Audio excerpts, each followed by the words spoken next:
আমরা তো খুব কষ্ট ভয় পাচ্ছি যে কেন যে পাইনি আপনি তো এই এতে মনে হয় শুনিছি আপনি 20 বছর ধরে এই কাজ করছেন 20 জি বছর জি আমরা অনেক দিন ধরে এই বিষয়ে কাজ তারপরে করছি। আমরা জানতে পারি বাংলাদেশে থেকে আমরা জানতে পারিনি, তারপরে ফেসবুকে দেখি আপনাদের আমরা সাথে সাথে আপনার কাছে চলে আসি। তা অনেক ভালো আছি, আপনাদের জন্য অনেক দোয়া করবো যেন আপনারা এইভাবে চিকিৎসা চালাই যেতে পারেন। দোয়া করবেন।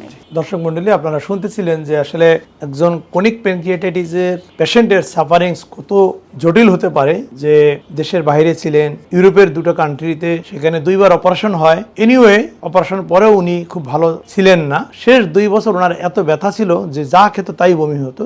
পরবর্তীতে উনি আমাদের সন্ধান পান এবং বাংলাদেশে এসে এখানে অপারেশন করার পরে এখন উনি প্রতিদিন উনি যেটা বললেন যে 6টা ডিম খায়, মাছ খায়, মুরগি খায়, পেটে কোনো ব্যথা নাই। বেসিক্যালি আগে যে 2বার অপারেশন হয় কাগজপত্র ঘেটে দেখলাম, প্রথমবার প্যানক্রিয়াসের নালি কেটে সকল পাথর বের করে সেই নালির সাথে খাদ্য নালিকে একটা বাইপাস করে দেয় ওরা।